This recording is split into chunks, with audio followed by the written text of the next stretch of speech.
ಜ್ಞಾನಾಂಜನಶಲಾಖಯ ಚಕ್ಷುರುನ್ಮೀಲಿತಂ ಏನೋ ತಸ್ಮೈ ಶ್ರೀ ಗುರುವೇ ನಮಃ.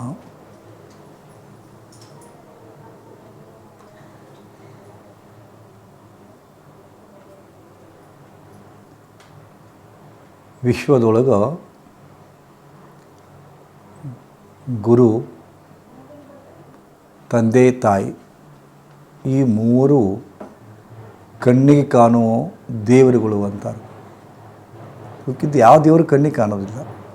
ಬಟ್ ದೇವರ ಅಂಶವಾಗಿ ಮೊದಲು ತಂದೆ ತಾಯಿ, ಆನಂತರ ಗುರು, ಮೂರು ಜನರು ಪ್ರತ್ಯಕ್ಷ ದೇವರು ಅಂತ ಹೇಳ್ತಾರೆ.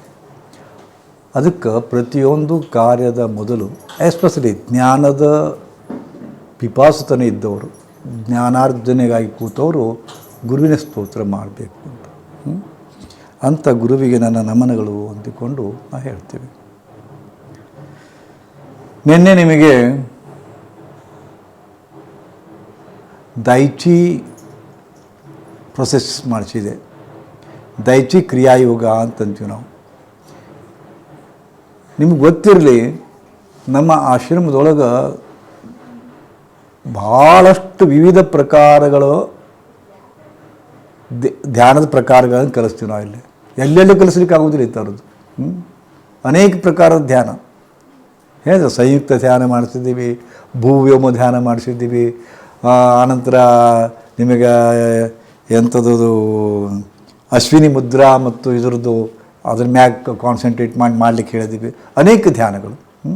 ಅದರಾಗ ದೈಚಿ ಮೆಡಿಟೇಷನ್ ಅಂತ ತಿಳ್ಕೊಂಡು ಬರ್ತದೆ, ಕುಂಡಲಿನಿ ಮೆಡಿಟೇಷನ್ ಅಂತ ಬರ್ತದೆ, ಆನಂತರ ಅಲ್ಫಾ ಮೆಡಿಟೇಷನ್ ಅಂತ ಬರ್ತದೆ. ನಿನ್ನೆ ಕೆಲವೊಂದು ಕ್ರಿಯೆಗಳನ್ನು ಮಾಡಿದಿರಿ.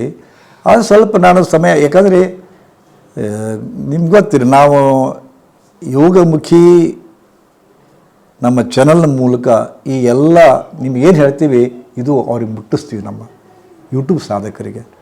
ಆದರೆ ಇದನ್ನು ನಾವು ಇದನ್ನು ಮಾಡದೇ ಹೋದ್ರಪ್ಪ ಅಂದ್ರೆ ಆರಾಮಾಗಿ ತೊಗೋಬೋದು ಕ್ಲಾಸ್. ಬಟ್ ಅದು ಹೆಚ್ಚು ಟೈಮ್ ಆಗುತ್ತೆ ಅಂತ ತಿಳ್ಕೊಂಡು ನಾವು ಸ್ವಲ್ಪ ಫಾಸ್ಟ್ ಮಾಡಿಸ್ತೀವಿ. ಹಂಗಾಯ್ತು ನಿನ್ನೆ. ಬಟ್ ಆದಾಗ್ಯೂ ಸಹಿತ ನಿಮ್ಗೊಂದಿಷ್ಟು ಅನುಭವ ಬರ್ತದೆ ಅಲ್ಲಿ. ನಿಮ್ಗೆ ಏನು ಹೇಳಿದ್ದೀನಿ ನಾನು, ನಿನ್ನೆ ಏನು ಮಾಡಿದಿರೋ ಅದನ್ನೇ ಮುತುವರ್ಜಿ ವಹಿಸಿ ಆಸಕ್ತಿಯಿಂದ ರೂಮ್ನೊಳಗೆ ಮಾಡ್ಕೋರಿ ಅಂತ ಹೇಳಿದೆ. ನೀವು ಮಾಡ್ಕೊಂಡಿರೋ ಇಲ್ಲೋ ಮಾಡ್ಕೊಂಡಿರಿ. ಹೆಂಗೆ ಅನ್ನಿಸ್ತದೆ ಅದು?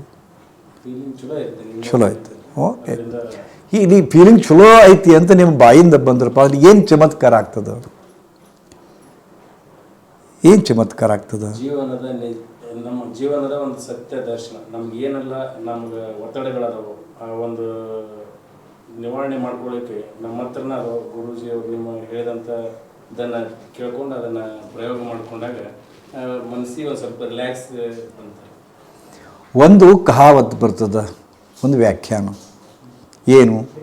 ಕಣ್ಣು ಮುಚ್ಚಿಕೊಂತಾವ ಧ್ಯಾನಿ ಅಲ್ಲ, ಕಣ್ಣು ಮುಚ್ಕೊಂಡು ಕುಂತಾವ ಧ್ಯಾನಿ ಅಲ್ಲ, ಅರ್ಧ ರಾತ್ರಿಯಾಗಿ ಎದ್ದು ಹೋದೋ ಬುದ್ಧ ಅಲ್ಲ ಅಂತ.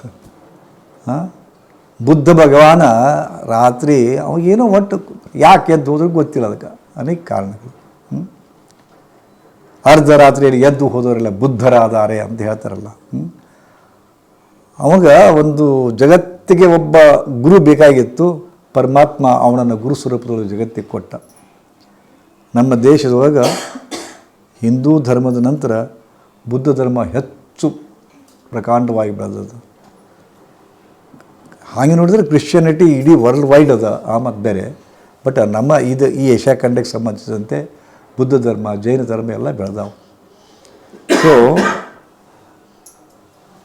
ಕಣ್ಣು ಮುಚ್ಚಿಕೊಂಡು ಕುಂತವ ಧ್ಯಾನಿ ಅಲ್ಲ ಮತ್ತು ಯೋಗಿ ಅಲ್ಲ, ಮತ್ತು ಅರ್ಧ ರಾತ್ರಿಯಲ್ಲಿ ಎದ್ದು ಹೋದವರೆಲ್ಲ ಬುದ್ಧರಲ್ಲ ಅಂತ ಯಾಕೆ ಮಾತು ಬಂತಪ್ಪ ಅಂದ್ರೆ, ಯೋಗ ಅನ್ನೋದು ಏನದಲ್ಲ, ಪತಂಜಲಿ ಒಂದೇ ಸೂತ್ರ ಹೇಳೋಣ. ಪತಂಜಲಿ ಏನು ಹೇಳೋಣ? ಚಿತ್ತ ವೃತ್ತಿ ನಿರೋಧ. ಚಿತ್ತ ವೃತ್ತಿ ನಿರೋಧ. ಚಿತ್ತ ಅಂದರೆ ಏನಪ್ಪ? ಹಾಗಾದರೆ ಚಿತ್ತ ಅಂದರೆ ಏನು?